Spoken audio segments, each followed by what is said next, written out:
Hey guys, welcome back to the PXP podcast. On this episode, I interview Will Walton, good friend of mine. Started the Patriot Series, which is kind of like a run and gun series. Pull whatever guns that you have in your safe, and go to a match and shoot. It doesn't matter what it is, what caliber. We make it work. And no, this was a super exciting one. We cover the origins of the Patriot Series, the growth of it. Tips for new shooters, equipment recommendations, all sorts of stuff, guys. So this was a really good one. Hope you guys enjoy the show, and I am out.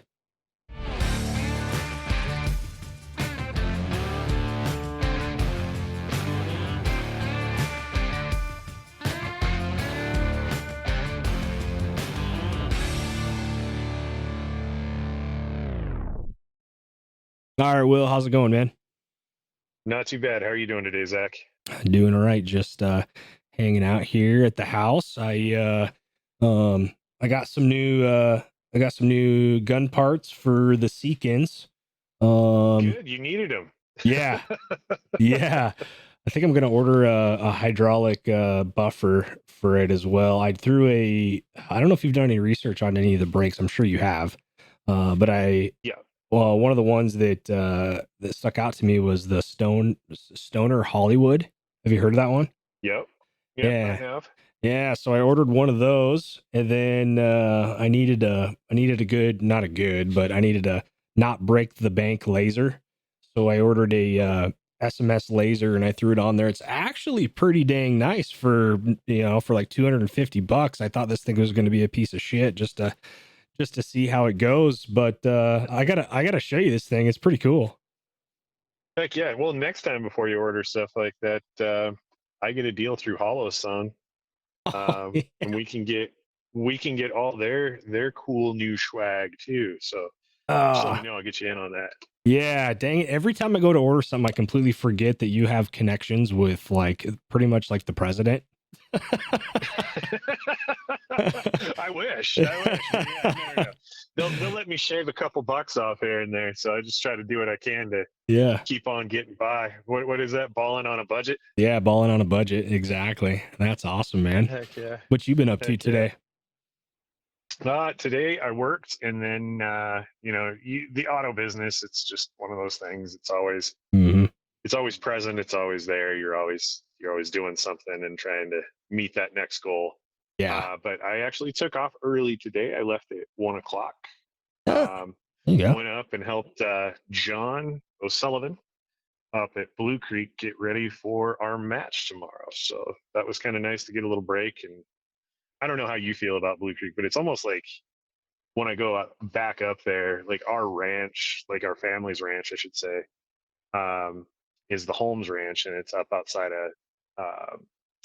outside of Harleton, in between Judith Gap and Harleton there. And every time I go up to Blue Creek, I kind of feel like I'm going up there to the ranch. Like Hmm. a lot of the pressure from the day comes off of you, and you just get to do farm kid shit, which is kind of fun. So we were out there running around with the tractors, setting up barricades and doing dumb stuff. So that was kind of cool. I got to do that, and then I went and ran. Got Melissa's going to be shooting with us tomorrow, so I went and I got ammunition for her, and now I just got to go home and load it all for her because she's kind of a princess.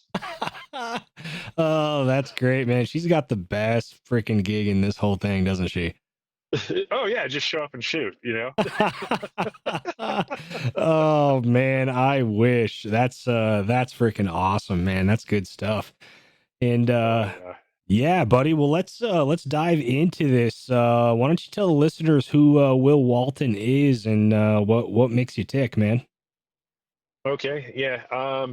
I'm my primary job is that I own an auto shop.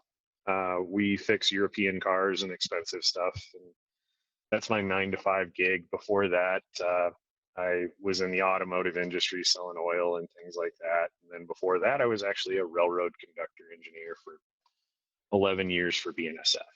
So I've done a bunch of different things. And then when I left the railroad in 2017, I was already a firearms instructor, but I felt like I'd lived kind of a selfish life. So I started teaching hunter ed in 2017, and then started on my competitive shooting journey in earnest. I had done a little bit when I was a kid, but not a lot. And then really got into it in earnest in about 2017, and helped launch the Pro Series with Shane. He really was the grinding force behind that. We just kind of came together with some ideas and got it off the ground, and that has been super cool to see what he's done with that. I mean, he took the thing international. I can't believe how much time, how much energy, you know, he's really dedicated to that, and I don't know if you've talked with Shane or any of that kind of fun stuff, but his story alone is kind of interesting.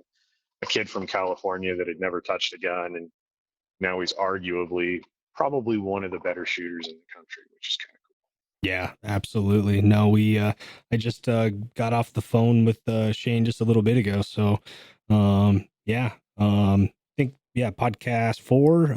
You guys could listen in on Shane's story and how the Pro Series started.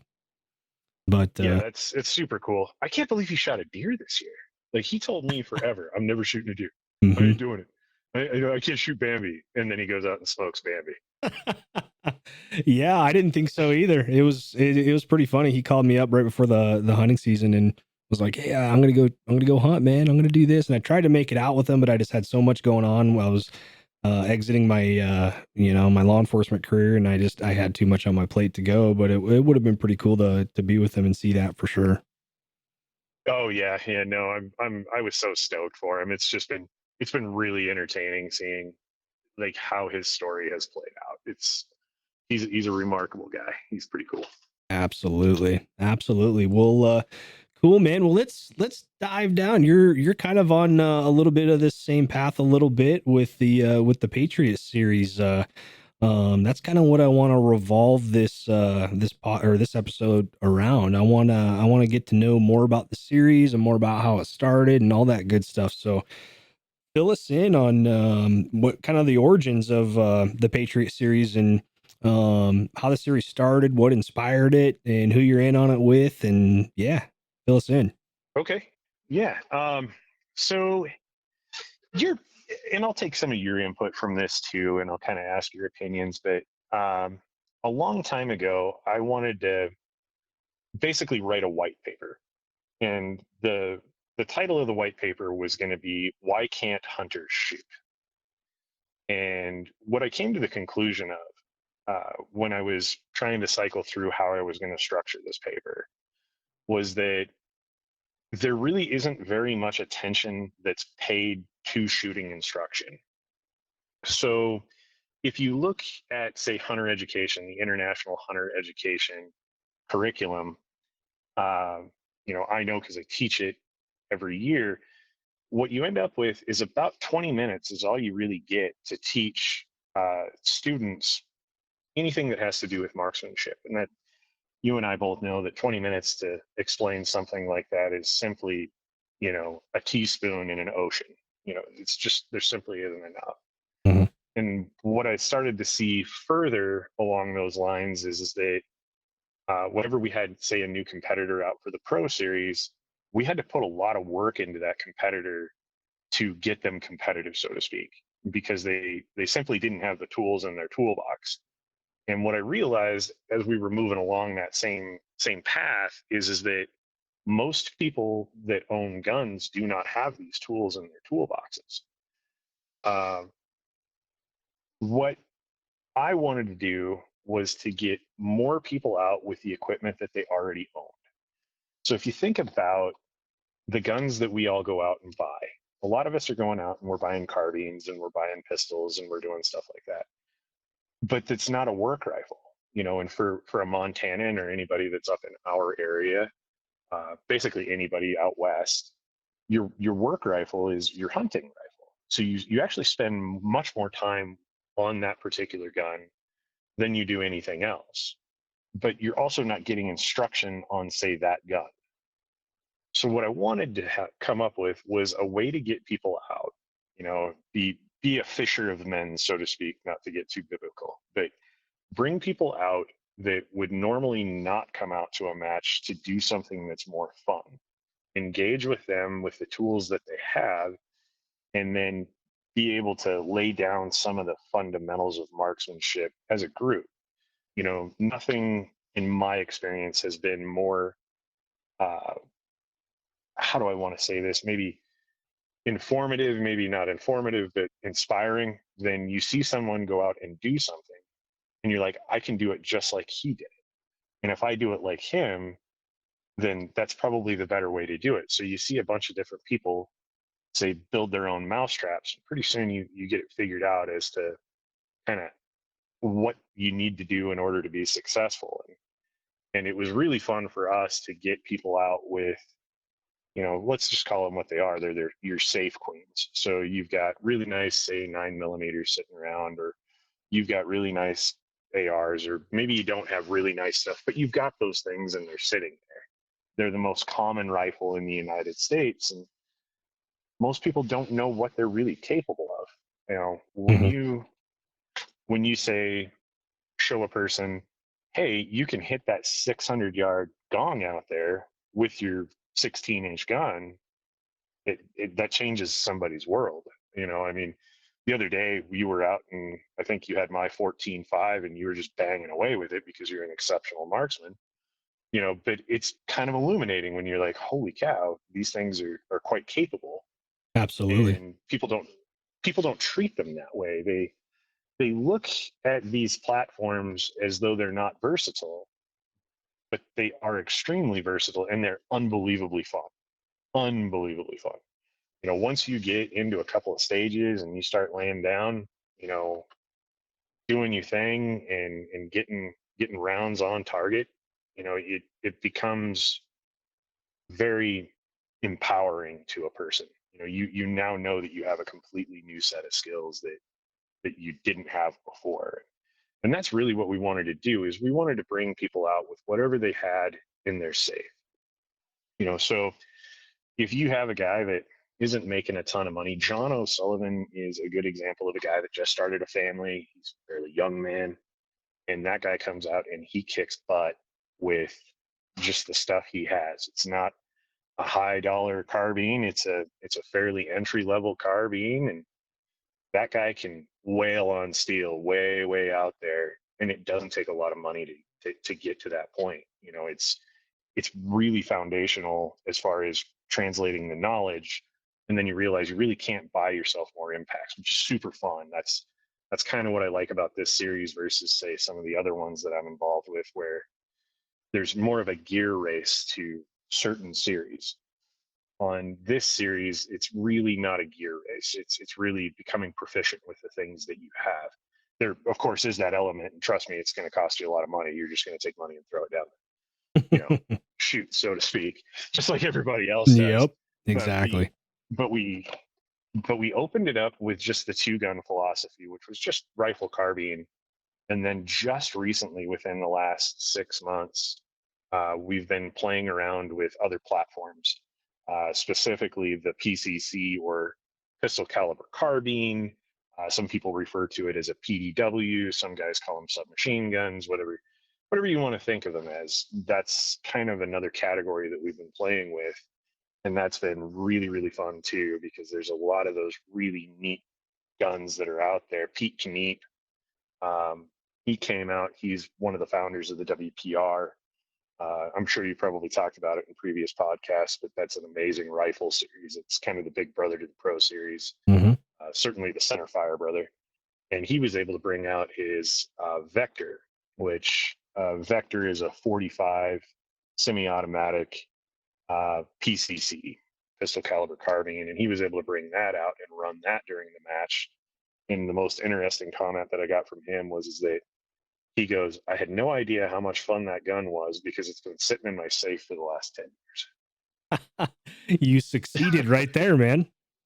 years. Right. Yeah. Yep. So that's kind of the thing that we're kind of focusing on. And we want guys to understand the equipment that they have and to focus on learning how to use their equipment, because I think that's more substantive, or I think that's the correct word, more substantial than, say, um, trying to fit yourself into exotic gear. We all have that fetish where we want to buy stuff, but really learning how to become comfortable with the equipment that you already own, I think is way more important, Absolutely. especially when you put somebody on the clock. You know, Mhm. the clock is to me is the equalizer of all people. Once you put yourself under stress and under time, you become a different shooter, and that shooter is not as good as the shooter you have in your head. Absolutely. You know, and I think you can speak to some of that too, as far as seeing that in real time in all the different aspects that you've been involved with your career and what you do for a living, basically. Um, you know, teaching people rifle skills and, you know, really dialing in on those fundamentals with people is that they don't rise to the occasion. You just kind of fall back on your training. Yep. And Yep. that's what I like about the clock. Exactly. It equalizes it to the point where, the best shooter is going to shine, and that best shooter has been training and training and training under pressure. Exactly. Yeah. And it's a good way to instill artificial pressure. Hmm. Um, the artificial pressure aspect of it can't be denied. I know that for a good example would be my wife when she has a few matches under her belt from doing pro series type stuff, that kind of thing. Uh, when we go hunting, because she's trained under a clock, she's just as stressed as anybody else would be when you're about to take that kind of a shot. However, it's not the same kind of stress. Hmm. It's more like just engagement pressure. Like you've practiced, you know how to build a position, you know how to get set on your target. You know, those types of things aren't in your head. What you're really focusing on is the shot that you're about to take because you have a lot of those foundational skills. And that's kind of where we want to go with the Patriot series is to build some foundational skills and build some stuff in that, you know, doesn't require thinking and becomes second nature. How many rounds do you shoot a match? Not a ton. That's the shocking thing. You know, typically between the rifle and the pistol, you're usually under 140 rounds. Holy You know, so smokes. it Okay. doesn't break the bank to come out. And we Yeah. also built the series so that you can use things that you normally wouldn't. You can usually shoot our courses of fire with, say, a 22. We have a lot of competitors that will come out and run their 22 pistol Hmm. and then maybe spend a little bit more money on the carbine ammunition for some 223 or 7.62 by 39 or, you know, whatever it is that they're Oh, going to run that day. so I thought, But yeah, you can. yeah, go ahead. Sorry. Yeah, you can mix it up between the rifle and the pistol and whatever. Like, we just want you to bring what you got. You know, Man, you know, that's, bring whatever you own. okay. So there's no real limitations on doing the match, as far as what you're going to bring for guns and calibers. No, one of the very first matches that we had a gentleman out there with a 243 bolt action with 5 round internal box mag. He was not competitive, Yeah. but he had a great time. He was shooting a 243, Hmm. you know, and he's just loading and going and doing the thing. And we love seeing stuff come out that's different too, man. Like anybody that brings out anything historical, like they get followed around like, you know, paparazzi style. We had a guy bring out, yeah, no BS. There was a guy that brought out a Suomi to our last match, which is the Russians used it, and I think the Finns used it. It's like a 14-pound submachine gun, and I think it shoots something like 7.62 by 8. It's something ridiculous, 19 or something like that. It's some really old, weird caliber, but it takes 72 round drum magazines, and he was running around using that. Same guy. He last time he brought a FAL. That was super cool watching him compete with that. And he's always bringing weird pistols, and you know, so anybody that brings any historical stuff, we absolutely love that. Like the idea is to get out and have fun. Yeah. Get out, have fun, bring the stuff that you actually own. You know, it's actually kind of hilarious when you see somebody show up with something like a 243. I mean, when that guy hit steel, there was no doubt. You Yeah. know, like when a guy shoots it with a 22, sometimes you're like, yeah, we'll call that an impact. When Hmm. you hit it with a 243, there's no doubt. Like Yep. that was an impact. That was clearly an impact. And so that was kind of fun just in and of itself. Every time that guy connected the steel, there was a smile on his face about 8 miles wide. Oh man, this is great. This is great. So that kind of segues into another topic I wanted to talk to you about, which was equipment recommendations. So there really is no like specific equipment recommendations, just bring what you got, or what's your input there? I would say one of two things. So your very first match that you come out, bring whatever you have. You know, if your idea is that you want to just come get your feet wet, do not worry about what gear you own. Just grab whatever's handy and come on out. I don't care if it's a 30-30 lever action. Bring it. That'd be sweet. Just come out, get your eyes on what people are doing and how they're operating, and how the movement is structured, and kind of kind of learn how that stuff goes and kind of how the match flows. Mhm. And then maybe next time, if you want to be competitive, uh, to be truly competitive, you need a decent handgun. It doesn't have to be anything expensive. It just needs to be able to hit the target that you are aiming at. And you need to have a carbine with probably a 30 round capacity to it. So if you can swing those things, you have all the ability in the world to be competitive. As far as optics are concerned, uh, optics on everything is best. So if you have the budget to swing a red dot for your pistol, I recommend it. If you have the budget to swing something like a red dot or an LPVO for your carbine, I would highly recommend it. We try to mix up the distances so that you're shooting, say, close, and then you're also, say, having engagements out to, say, 350, or is pretty much the outside range that you're going to run. It's very helpful in that case to have some magnification. So an LPVO is quite helpful. But the fun thing about a lot of this stuff is that it's nowhere near as expensive as it was 7 or 8 years ago. Hmm. A good LPVO can be had for, a couple $100, Yep. $300. They're very affordable. Yeah, The optics one that I'm companies have currently made running, leaps and bounds. it's we are living in a gilded age right now. Like it is amazing. Like if you go back 10 years ago, quality was always going to be a question mark. Yep.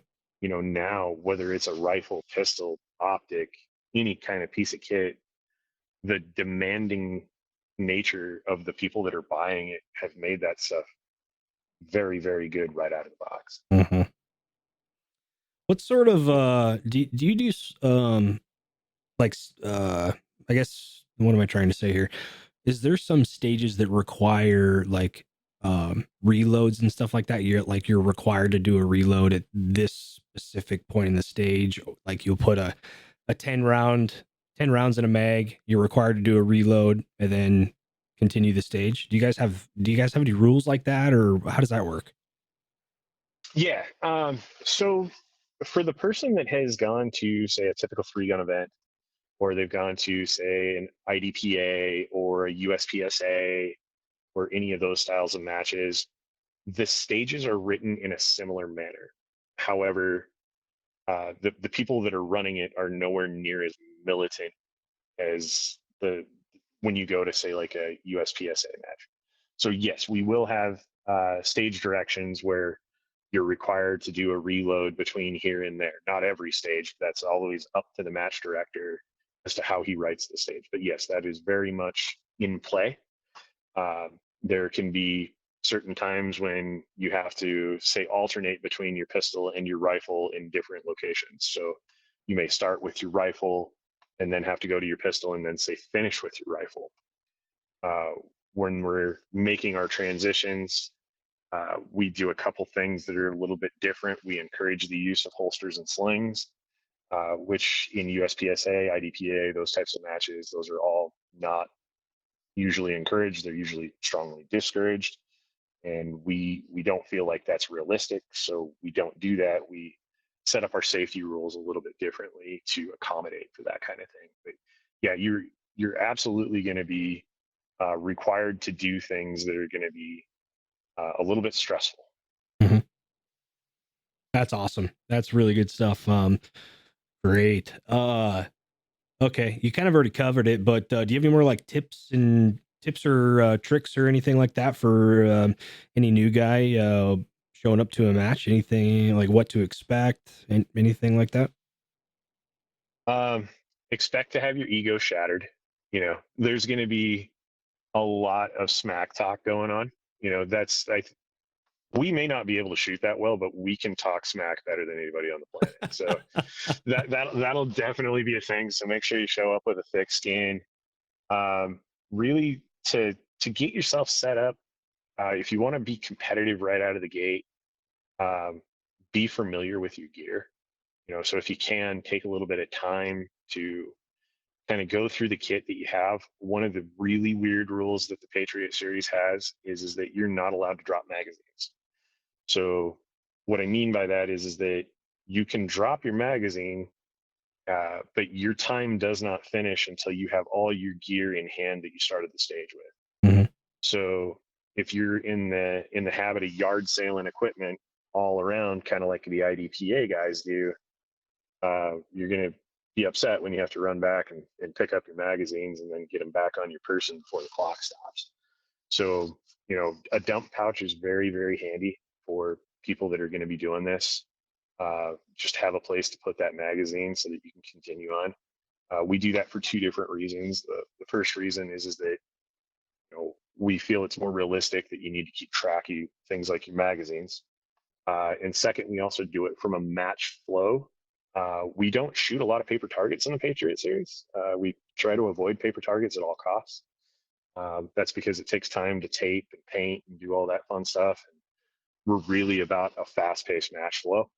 So as soon as a guy's getting done, the next guy's stepping up and he's ready to go. You're not having to clean anything up. So if you have a dump pouch, get familiar with maybe dropping your magazine and then go into your dump pouch before you do anything else, and then kind of get familiar just with where you're putting kit on your person so that you know how you're going to run your gear.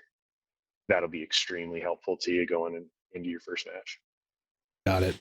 Got it. I like it. I like it. Um, awesome. That's really good stuff. What about touch a little bit on how the match format and rules? You touched on one of the rules. You can't drop mags. Yeah. What other rules do the listeners need to be aware about before they show up to a match? Okay. So we operate on an unload show clear basis. So you'll have somebody over your shoulder with a shot timer, kind of chasing you around as you're running around doing your thing. They're not stalkers; they're just trying to make sure that the shot timer picks up each shot as it goes off. Uh, However, when we're making transitions between rifle and pistol, one of the unique rules that we have is that once a gun has been shown to be clear, meaning there's no magazine in the gun, there's no round in the chamber, there's no ammunition anywhere near that gun, the 180 no longer applies. So that object is then a stick for the purposes of the match. So let's say that you had to begin a stage with your rifle and you had to make a plate engagement. And then the next thing that you had to do was move to a different location and then switch to your pistol. In between you moving from, say, the first location to the second location, you're going to go ahead and unload and show clear on that rifle. And once you've unloaded and shown clear, that weapon no longer has the 180 applied to it. So let's say that you swim your rifle around your back. For any of you that have never done that, it's basically just stowing your rifle on your back, using your sling, and then taking up the tension so that it's not flopping around on you. And then let's say that you had to lay down in the prone.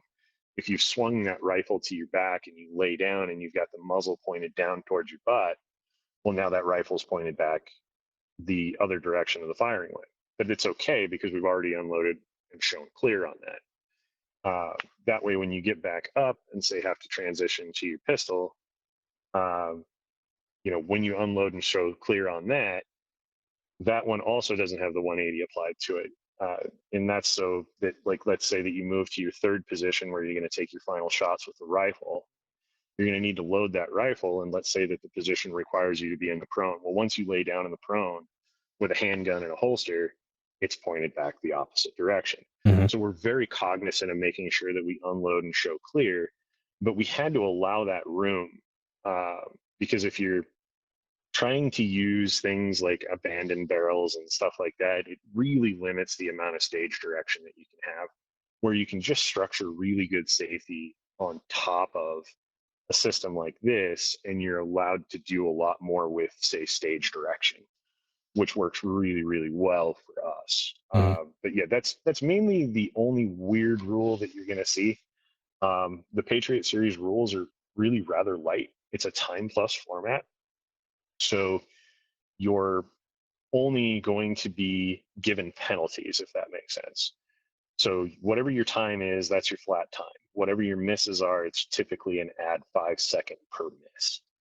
So missing is going to hurt you quite badly. So you're going to have to blend your speed with your accuracy. But it's just time plus format. It's really, really simple. You know, if it takes you 20 seconds to run the stage and you had 2 misses, your total time's 30 seconds. I see. Okay. Easy. Easy, easy, easy. Yeah, it's really stupid simple. It's really stupid fast. We start usually at about noon. Uh, we'll have sight in from 11 to noon, and then we go stage direct at about 12. At about 12:15, we start shooting. And if we don't have beers in our hand by like 3 o'clock in the afternoon, we fucked up. I mean, sorry, I can't. I don't know if I can swear. Oh yeah, you We can. You're messed up. good. Okay, yeah. Yeah, yeah. If we don't have beers in hand by 3, we screwed the pooch, you know. Yeah. So like that's the nice part about how we run our rule set and why we run our rule set the way that we do is they, for us, you know, speed in all things is king. Mm-hmm. We want to get people there, get them through the day, and then get them on to the next thing that they got to do because they're probably married with kids and they got other commitments that day. Yeah, that's awesome, man. Super good flow, good safety rules, easy to easy flow with the stage as far as if you miss it's 5 seconds. I mean, that's super easy. I like it. Yeah, yeah, it's super super fun, and we've been incorporating more and more stuff as far as how the stages are being set up. John is getting like crazy. Like tomorrow, you coming tomorrow? I'm thinking about it. Yeah, I mean I got my red dot, my Trigicon MRO on there. One of the I um one of my LPVOs got left behind on SWAT, and one of the guys is running it right now on the team, so he has my LPVO. So I might run a red dot. You will. That will be all you need tomorrow. Trust me, you'll be okay. Okay, all right, that's easy But enough. tomorrow, oh my gosh, dude! Like John lost his ever loving mind. Like Really? he built like half a freaking house out there as a shoot house. I kid you not. Dude, Like that's so funny because I was literally thinking about the series the other day, and I'm like, man, I wonder if we could do like a shoot house, type of thing. That'd be sweet. Because we've been yeah, building so one at for SWAT for months, and it's a giant one though. It has like 6 or 7 rooms and doors to blow up and all that shit. But yeah. So uh, yeah, John is a little bit touched. You know what I mean? yeah, Like, he's got a little bit of the tism, and like he went off, dude. Like this thing, I don't know how much wood he bought. Like it was nuts. We were helping him get it all set up. yeah. It's just crazy. It's just absolutely nuts. But yeah, he's been really, really dialing in stuff like that. It's gotten more elaborate every time that we go out. And then the PCC matches are now going to be able to feature shotgun as well. Oh, So if you're the guy that likes to run a shotgun a little bit, the cool thing about a shotgun, with the way we run it, is that let's say you're running a PCC, and in order to neutralize the target that you're up against, let's say you got 3 targets in front of you, and neutralization means that you have to hit it 3 times. With a shotgun, that number's down to 1. So oh. you only have to blast that thing 1 time, which is really makes the shotgun super competitive, which is kind of a weird thing to see a shotgun going up against say Yeah. something like a PCC or going up against a pistol or something like that. So super, super fun. Interesting. I think everybody's going to like that. It's going to be really, really fun. We proved it last match out of the back of the truck. We were driving along. So one of the stages was set up, and you had to drive along this berm. And John was driving the truck, and there was probably a total of 12 targets that you had to shoot out of the back of the moving truck. And we did it with the shotgun, and it worked out awesome. It was super, super cool. You really, really had to like shuffle your butt off to get 3 more rounds into the gun to get it finished off, but it Yeah. was totally doable. So on a typical stage, or like your highest round count stage, are you going to need more than 2 AR mags on your body? Typically not, but the idea here is to get people used to, say, using the things that you would use when you really don't want to. So what we like to strongly encourage is to set yourself up for success in all things, right? So typically on my body, in an accessible manner, I should say, I will have about 3 magazines on my chest, and then I'll have 2 additional magazines on my belt. But yeah, you really aren't going to need more than 2. However, we try to make it so that it's as real as possible, so that the on the clock practice, so to speak, that you're getting is going to be as useful as possible. But yeah, no, 2 is more than enough usually for each stage. Awesome. And then do you guys have like a do you do like a championship with like awards at the end, or how does the whole series look like as far as the competition side? Do you have like little trophies or anything like the Pro Series does for each match, or how does that work? Um, my favorite part about the Patriot series, and we just got done. John and I just spoke about this a little bit about maybe doing some trophies for a series finale. We had our first pseudo series finale in November. Um, However, one of my favorite things about the Patriot series is that we're not handing out trophies. Mm-hmm. I know that sounds really, really strange, but the idea here is self improvement, and the idea here is fellowship. Getting like-minded people together to shoot. And I think that one of the things that can sort of draw focus off of some of those aspects is giving out a lot of awards. What we'd rather do is concentrate on putting in for sponsorships for things like gear. We gave away some nice scopes and some other pretty useful equipment at the finale, and I think that that's really what we're going to be more focused on than anything else. And we want to make sure that people are, kind of filling those gaps in their equipment list, so to speak. And we feel it's more important to get guys out and shoot and just to see your number.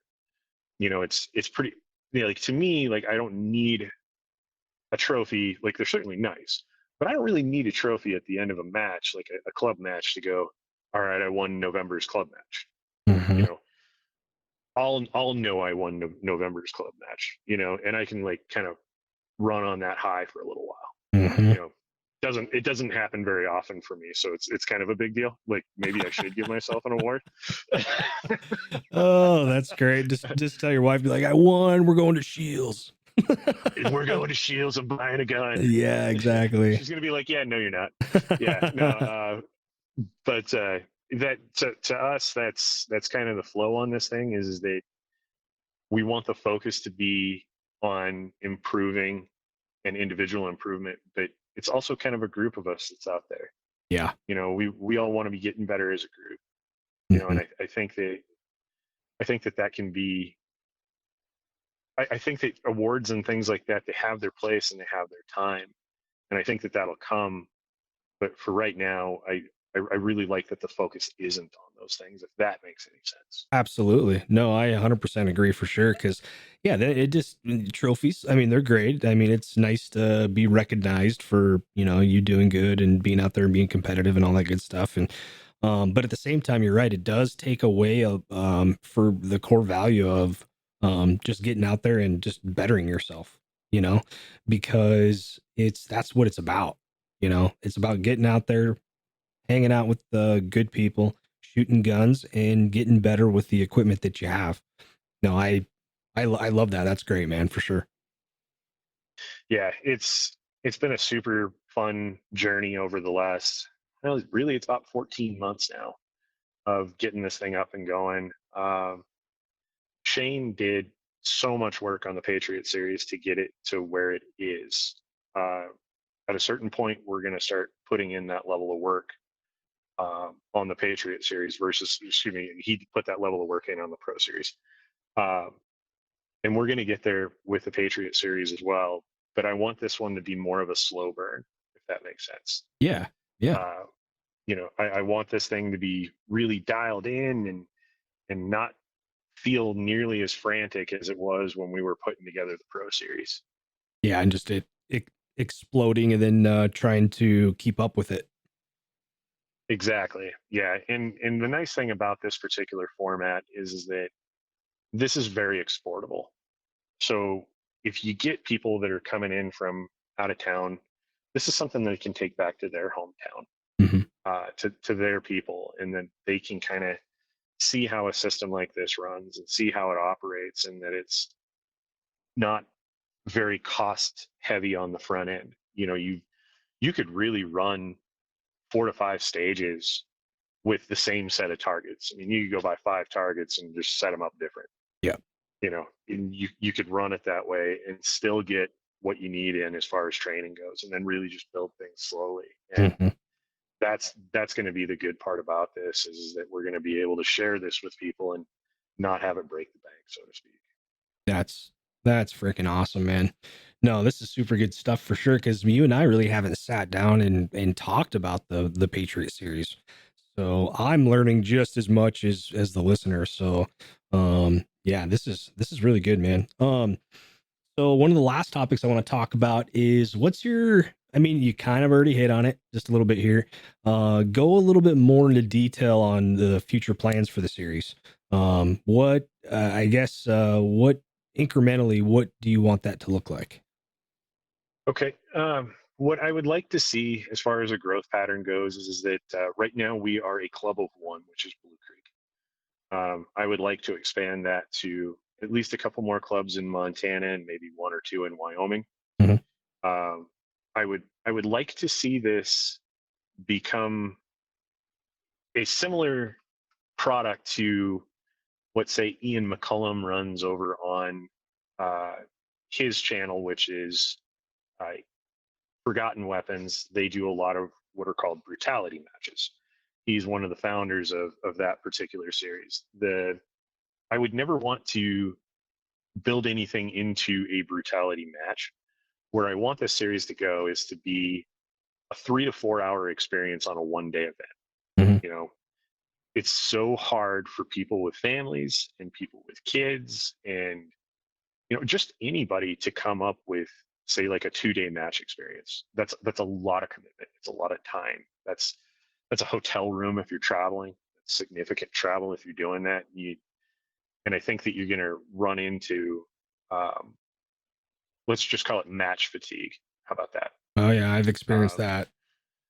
yeah, we all have. We've done our fair share of the 2 days Hmm. and held the 3 days and the 4 days and all that kind of fun stuff. And where I want this to be is a fun space, uh, where this can be something that doesn't take up a lot of range time. Shane and I had a lot of experience dealing with a range that had a board. So this is one that would be, I'm not going to mention names on it because a lot of the people that were on that board were horrible people. Some of them were the best people, but a lot of them were horrible. Hmm. But when you have to deal with a structure like a board, which is how most rifle ranges are set up typically, there's some sort of a non-profit organization. One of the main footprints that you really have to be careful about is not shutting down infrastructure. Yeah. So if you take X amount of that range and you put it out of commission for a full day, you start creating drama on the board. So the idea here would be to use portions of these organizations' properties that are not currently utilized to take advantage of things that really aren't going to get into anyone's way. Hmm. and then set it up in a time frame so that the match can be basically had and over before anybody can even have heartburn about it. Mm-hmm. So what we want to do is grow it organically in that fashion, kind of city to city, town to town, in the places that have a population base that can support it. And support outliers for people that can come 20 or 30 minutes away and then be able to have this kind of experience on a regular basis. Mm-hmm. uh, that is the goal, is to make this a normal everyday thing to see. If you go to a place like, say, Switzerland, this style of competition is not what they do there. However, target shooting is a part of the culture. Mm-hmm. It's a huge part of their culture over there. They have shooting ranges that actually extend over highways. It's hilarious. They shoot from one lane to another lane, and it's like going across the highway. Yeah, I've seen that Because before. they're trying to like chip a firing range in wherever they can get it in there. Mm-hmm. And that's very much what our culture is out here, is that it's largely about shooting, but there's no structure to it.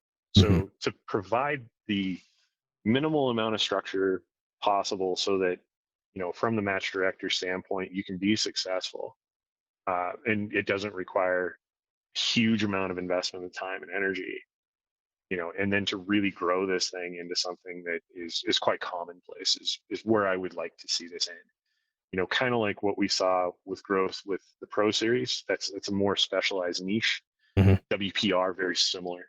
NRL, PRS, still very similar along those lines of, kind of what the niche is. But if you look at who's into those types of things, that's a smaller subsection of the gun culture in general. The larger population of gun culture really is set up to do more of what this is going to be set up to bring. Mm-hmm. Most people have gone out and purchased, say, an AR-15. It's just a fact. I think that of the gun owners in the United States, I bet you 70% of them own one. Oh yeah. If not more.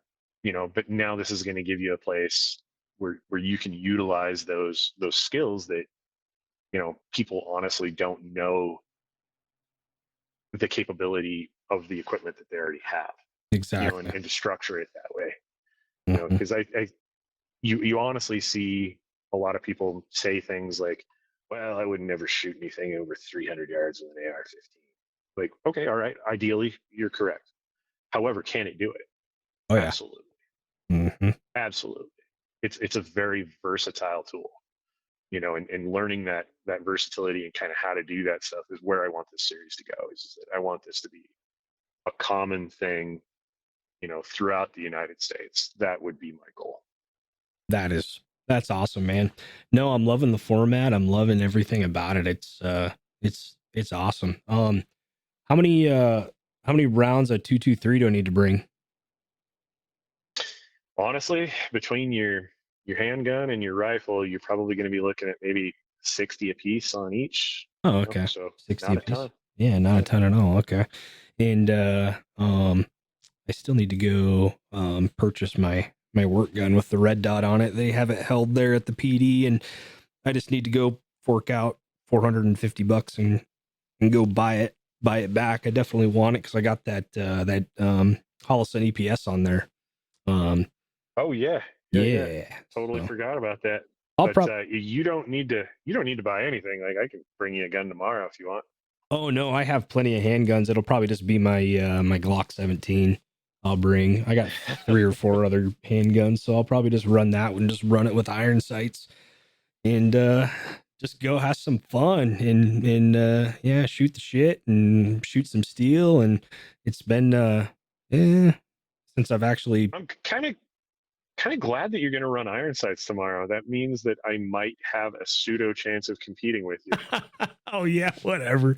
Yeah, I'm gonna get my butt spanked for sure, man. It's been about 2.5, 3 months since I've done anything AR-15 training wise. Usually, I mean, it was every other freaking Monday when I was on the team, and it's been a minute for sure. And I'm missing it. The other thing is too is that I didn't really dabble in the or I wasn't too interested in the Patriot series at the beginning because first off, I didn't fully understand how it was ran and what you were doing with it, and that's my fault for not asking enough questions. First off, and second off, I shot a lot of 223 and mag change reloads, like all that sort of high speed stuff with pistol, and it just felt like work to me, like Yep. I just was like, God dang, I just did this for work the other day. I really don't, I want to shoot my bolt gun because I don't get to shoot my bolt gun all the time.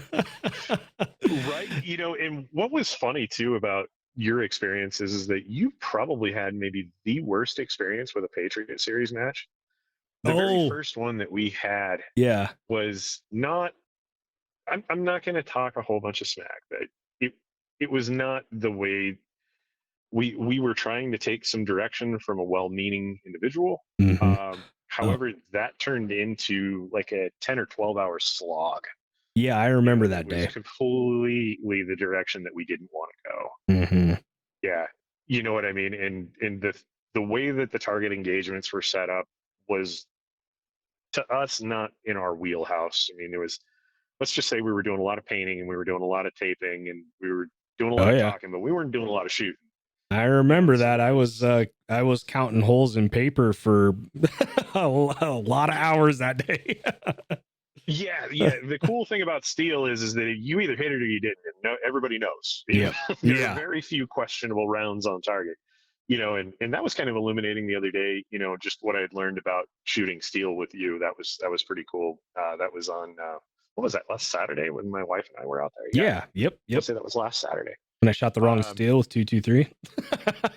I wasn't going to say anything. I wasn't going to throw you under the bus. Oh, I'm gonna throw myself under the bus. I did not Okay. know that was not an AR 500 piece of steel. That you're like, hey, Zach, I don't think you could shoot that target. I'm like, what the fuck is he talking about? I'm like, it's a piece of steel. Isn't that AR 500? And we walk up to it, and it's like a quarter-inch thick. And I'm like, oh shit, that's definitely not AR 500.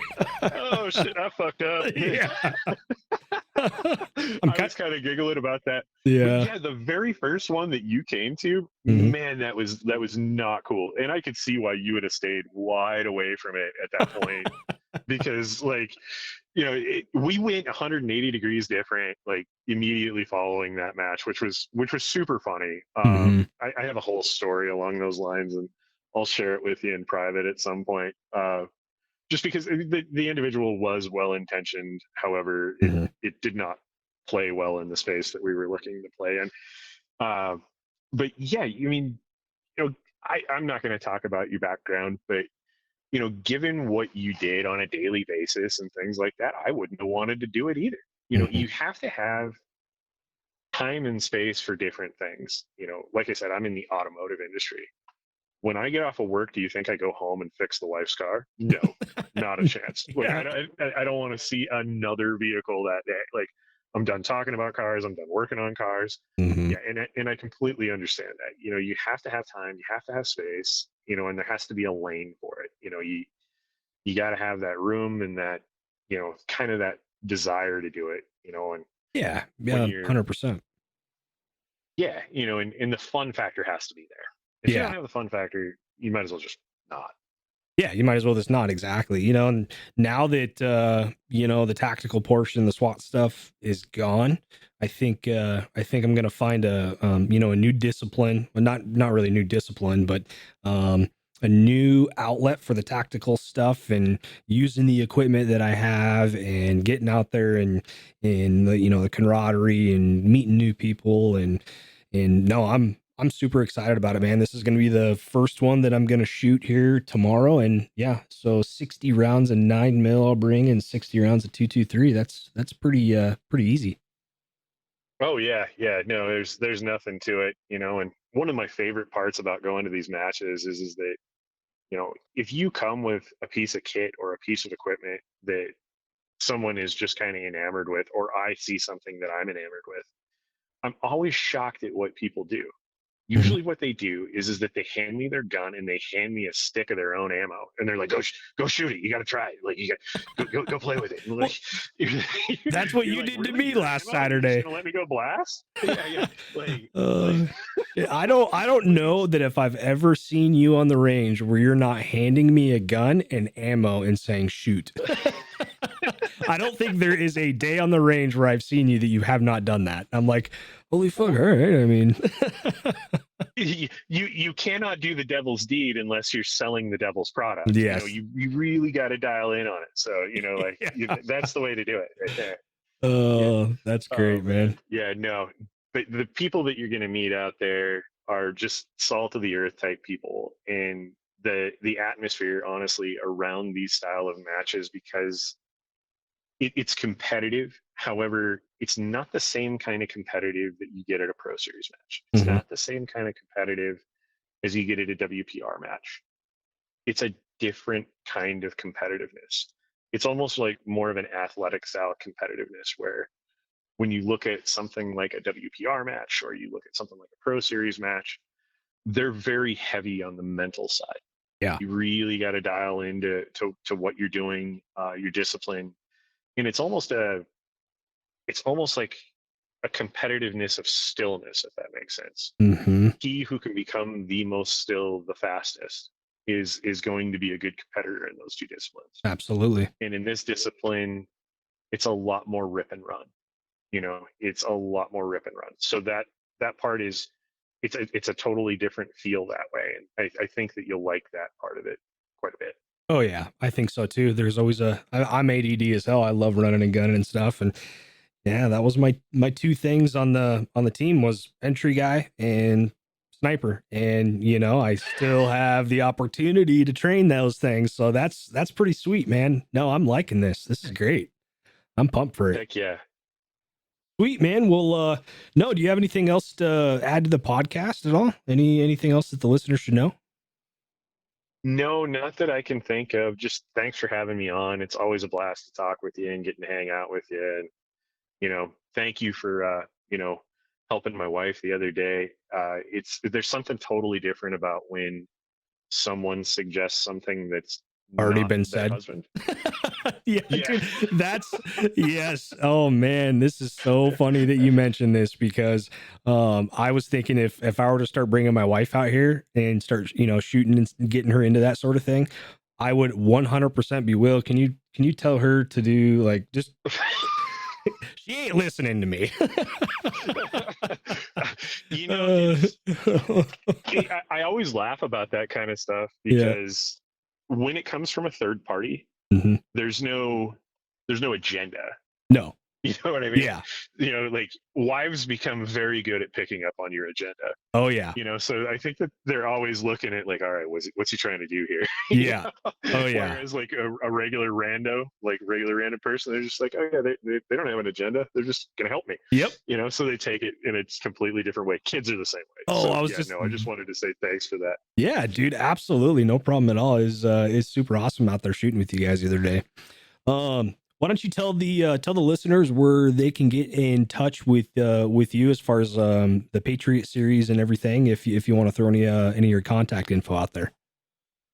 Yeah, right now the best place to get a hold of us is on Facebook. Just go to the Patriot Series. We've got a couple of nice pages that are up on there that'll keep you up to date with all the current matches that are coming up. It'll also give you links to practice score so that you can get signed up so that you can show up and you can shoot. You can always reach out to my personal email address, which is will@diamond406.com. You can get any information that you need from me there. Always happy to help. I'll probably just end up reaching out to you and talking to you on the phone if we need to get a lot of information exchanged. But to make initial contact with me, those are two of the best places to go. And John O'Sullivan, like I do not want you to think that this is me. Like I am here to share information about the Pro Series, but John O'Sullivan is absolutely 100% the partner for this series. Brandon Seamers is also another one of the partners for this series and has been instrumental in its creation. And I can't stress just how foundational those two individuals have been to getting this off the ground. That is awesome. Good stuff for sure. Well, thanks everyone for listening in. Very much appreciate it. And get out there, get a hold of Will, and start shooting your guns. Just grab whatever you got in the safe, and let's go do it. You guys have a good one, and we'll see you on the next one. Later. All right, take care, bud.